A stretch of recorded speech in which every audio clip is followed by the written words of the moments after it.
Assalamualaikum warahmatullahi wabarakatuh.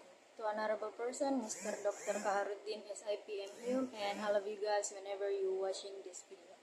My name is Nurul Fatimah Zahra. I'm from English Education Department, Class A of 2023, Tarbiyah and Teaching Science, Faculty of Alauddin State, Islamic University of Makassar. So in this video, I will answer and explain about word formation, less productive words. Question number 1. What do you know of less productive word formation? Does it exist in the use of today's English? Explain your answer and give examples. So, less productive word formation refer to processes of forming words which are uncommonly used to create other words in English, and it does exist in modern English, but they are less frequently used compared to productive processes like derivation. These include coinage, borrowing, blending, clipping, backformation, conversion, acronym. While not as common, they still contribute to the richness of English vocabulary. Number 2, do you think coinage and borrowing have the sameness and differences? Explain your answer in detail and give example. So I think yes, coinage and borrowing have differences and similarities or sameness. So for similarities, coinage and borrowing share the common purpose of enriching a language vocabulary by introducing new words. Both processes respond to cultural, technological, and societal changes, providing terms to describe new concepts, objects, or ideas. For instance, coinage words like Google and borrowed words like yoga reflect the influence of innovation and cultural exchange. The similarities highlight how both processes contribute to the dynamic and evolving nature of language. And differences. Coinage and borrowing differ in how they expand a language vocabulary. Coinage creates entirely new words within the language, such as Google or Frisbee, often for branding and new invention. Borrowing, on the other hand, adopts words from other languages like kebab from Turkish or piano from Italian, often to concepts without equivalents in English. While coinage is rare, borrowing is frequent and involves adapting foreign words to fit the language. Both processes reflect cultural and technological changes, enriching the language in different ways. Question number 3. What do you know of blending? How does it commonly used in English? And explain your answer in detail. Also give examples. Blending is a process in English where new words with distinct meanings are created by combining parts of two existing words. This word formation is less common but plays a significant role in describing new cultural or technological phenomena. There are three main types taking the beginning of one word and the end of another, combining the beginnings of two words, and splittering, where a whole part of the. For example, word in sentence, she grabbed a brunch sandwich at the motel. The blend reflects the evolving dynamic nature of English, which is adapts to new ideas and trends through creative word combination. Question number 4. What do you know of clipping? How many types of clipping exist in English? Explain your answer in detail, also give example. In individual words and complete sentences.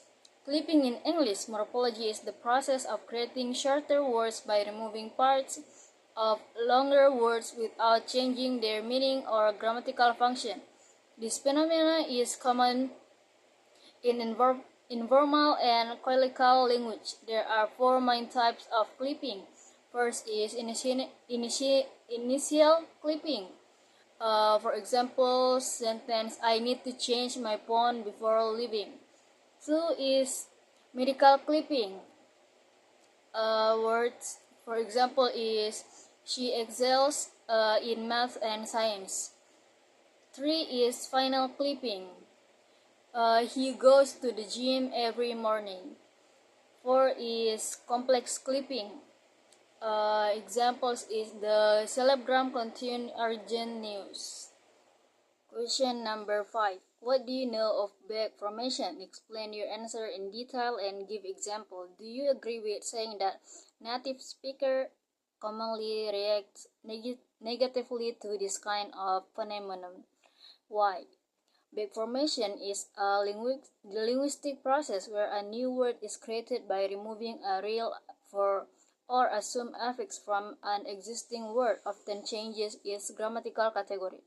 For example, the verb edit emerged from noun editor by removing the suffix or.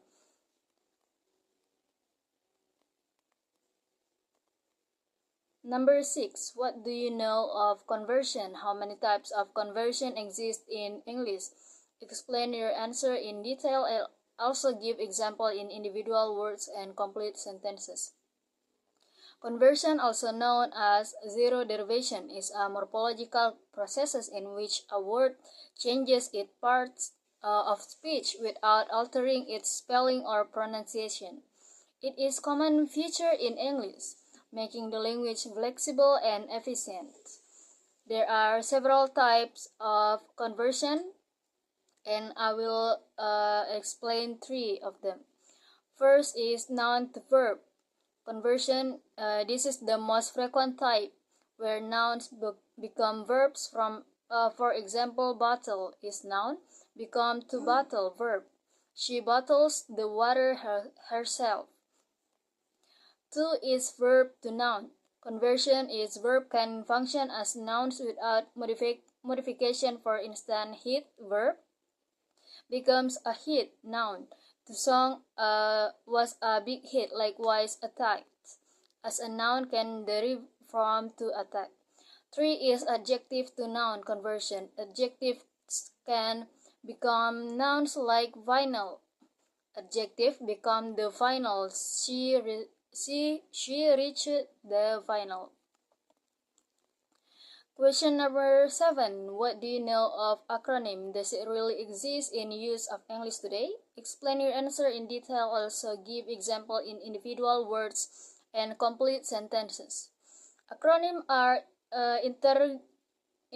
integral part of modern English and widely used in various fields, including science, technology, and everyday communication. They are formed by taking the initial letters of a group of words to create a new shortened term. For example, UNICEF, United Nations International Children's Emergency, as well-known acronyms. And the last question, analyze the following paragraphs to identify the types of less productive word formation.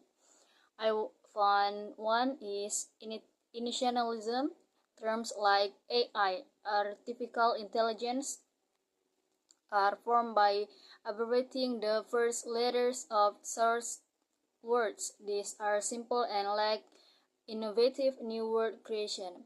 2 is compounding. Phrases such as web search engines and autonomous vehicles combine existing words to describe new concepts rather than generating original terms.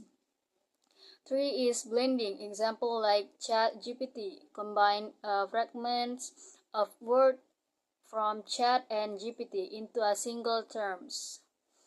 4th is clipping. Words like teach from technology or app from application might be implied in the broader context of AI-related tools, although not explicitly written here. And acronyms. AI, artificial